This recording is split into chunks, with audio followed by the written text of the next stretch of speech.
श्री गणेशाय नमः। मोर मुगड़वंशी वाले की जय। अर्जुन करके श्री कृष्ण जी के अंतर्ध्यान होने का हाल राजा परीक्षित से कहना और परीक्षित को राजगद्दी पर बैठालकर द्रौपदी समेत पांचों भाई पांडवों का उत्तराखंड में चले जाना और अपना तनु त्याग करना मुरली मनोहर के ध्यान में।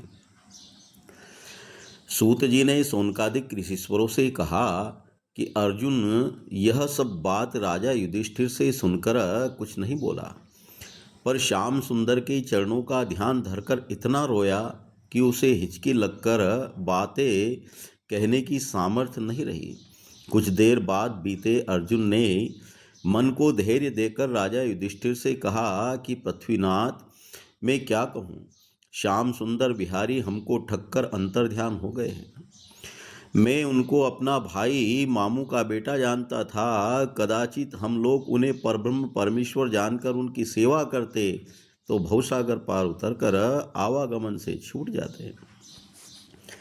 परमेश्वर की माया ऐसी प्रबल है जिसमें लिपटकर हम लोगों ने उनको नहीं पहचाना।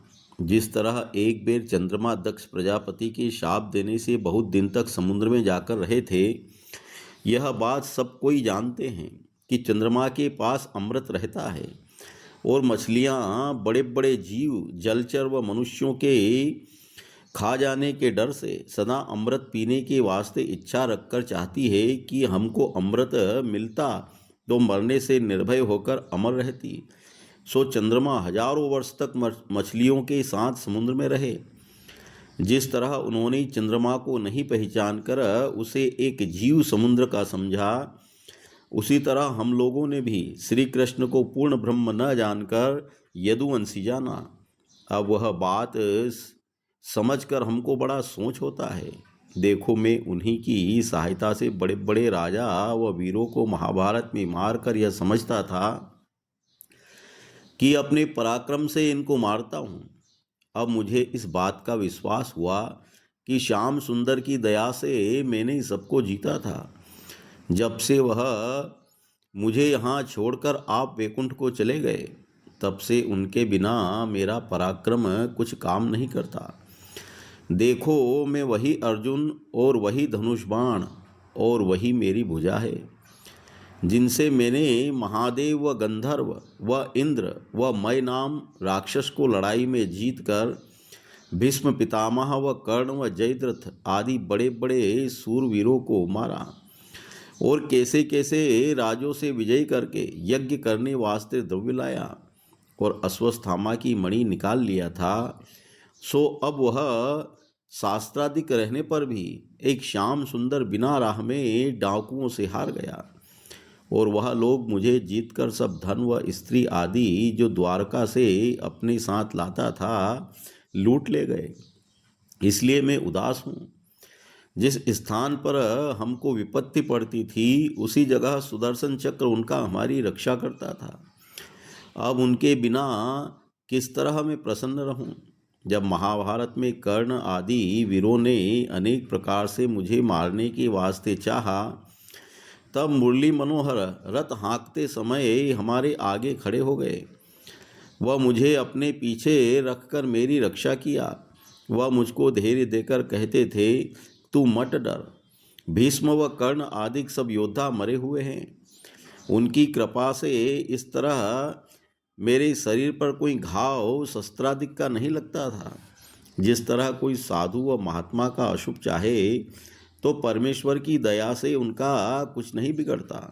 और श्याम सुंदर हमारे शत्रुओं की आयुर्बल इतनी चितवन से क्षीण करते जाते थे, जब लड़ते समय में कभी कभी उनसे खेद मानकर कहता था कि जल्दी जल्दी रथ क्यों नहीं हाँकते, तब वह दीनानाथ मुझे अपना भक्त व बालक जानकर कुछ बुरा नहीं मानते थे। हे राजन, मैं उन्हीं की दया व कृपा से बड़े बड़े प्रतापी राजों के सामने मत्स्य बेच कर द्रौपदी को स्वयंवर से ले आया। वह तुम्हारे मना करने पर भी उनका मन पाकर कौरवों के सन्मुख प्रकट हुआ था। वह जब दुर्वासा ऋषिश्वर ने कौरवों के भेजने से आधी रात को वन में जाकर हमसे भोजन मांगा, मांग के शाप देने की इच्छा किया, उस समय श्री कृष्ण जी दीनानाथ हम लोगों को अपना भक्त जानकर वहां आए। वह ऋषिश्वरों के शाप से बचाकर उनका आशीर्वाद दिलाया। यह बातें याद करके मेरी छाती सोच व चिंता से फटी जाती है। जैसे मुर्दे को कपड़ा व गहना पहना कर बैठला देव, वही हाल मेरा श्याम सुंदर के चले जाने से समझना चाहिए। हे पृथ्वीनाथ, मैं उनके साथ थाली में भोजन करने के उपरांत एक सैया पर सोता था, और वह परब्रह्म नारायण होकर मेरा इतना आदर करते थे।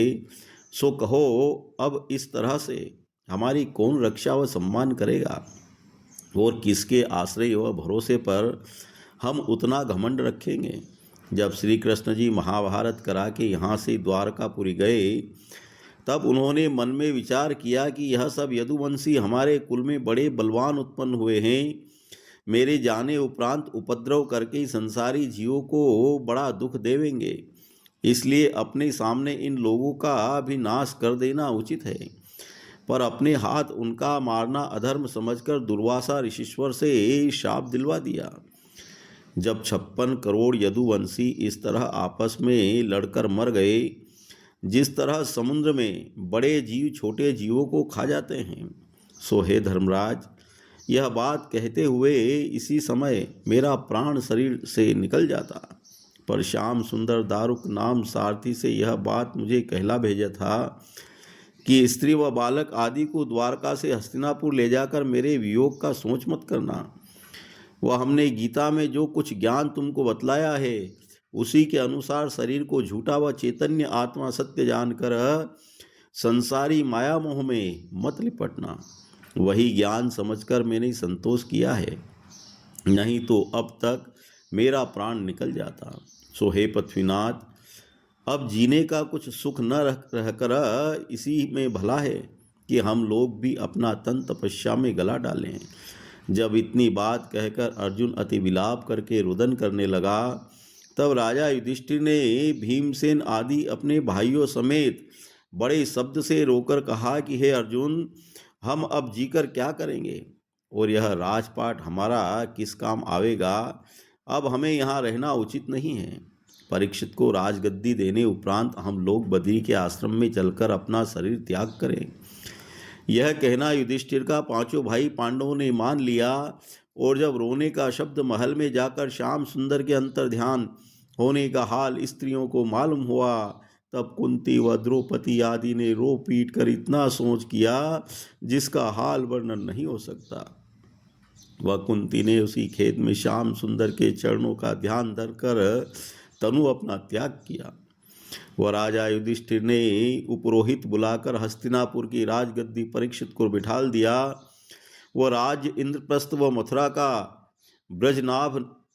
ब्रजनाभ नाम बालक को, जो श्याम सुंदर के कुल में बच गया था, देकर राजा युधिष्ठिर, अर्जुन व भीमसेन व नकुल व सहदेव पांचों भाई व द्रौपदी उनकी स्त्री ने अपना अपना वस्त्र उतार डाला। वह एक एक लंगोटी व चादर पहनकर राज मंदिर से बाहर निकले। उस समय जो ब्राह्मण व कंगाल वहां पर आए, उनको मुंह मांगा द्रव्य देकर उत्तराखंड को सिधारे। वह जो कुछ ज्ञान श्री कृष्ण जी ने अर्जुन को गीता में बतलाया था, उसका चर्चा आपस में रखकर कुछ दिन तक श्याम सुंदर का ध्यान व तपस्या किया। फिर हिमालय में जाकर हरिचरणों का ध्यान करते हुए पहले नकुल, उसके पीछे युधिष्ठिर आदि चारों भाई व द्रौपदी ने अपना अपना तन गला दिया। वह विदुर जी ने प्रभास क्षेत्र में जाकर अपना शरीर त्याग किया। वह राजा परीक्षित राजगद्दी पर बैठकर धर्म व प्रजापालन के साथ राज्य करने लगे। वह अपने न्याय से प्रजा को प्रसन्न रखा। वह 3 बार सारस्वत ब्राह्मण को गुरु बनाकर अश्वमेध यज्ञ करा के कलयुग को दंड दिया। वह विवाह अपना राजा विराट की पोत्री से करके वह दान व धर्म में इतना खर्च करते थे कि एक बेर यज्ञ करते समय उनके पास द्रव्य नहीं था।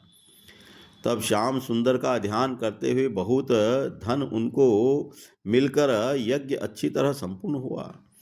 इसी तरह जब राजा युधिष्ठिर को तीसरे अश्वमेध यज्ञ आरंभ के समय धन का प्रयोजन पड़ा, तब नारद मुनि उनके कहने से मुरली मनोहर को हस्तिनापुर में लाकर युधिष्ठिर से बोले कि हे राजन, पिछले युग में राजा मरुत ने ऐसा यज्ञ किया था कि जिसके यहाँ प्रतिदिन ब्राह्मणों को एक एक थाली और लोटा व लुटिया वह सुनहरी चौकी भोजन करते समय नई देकर फिर वह सब झूठे बर्तन नगर के उत्तर गड्ढे में फेंकवा दिए जाते थे। यज्ञ होने उपरांत जितना बर्तन सोने का नया बच गया था वह आज तक उस नगर के दक्षिण में गड़ा हुआ है। तुम उन बर्तनों को मंगवा कर अपना यज्ञ करो। सो राजा युधिष्ठिर ने वही बर्तन मंगवा कर यज्ञ में खर्च किया। श्याम सुंदर अपने भक्तों की सब इच्छा पूर्ण करते हैं। इतनी कथा सुनाकर शौनकादिक ऋषिश्वरों ने पूछा कि राजा परीक्षित ने कलयुग को किस वास्ते दंड दिया।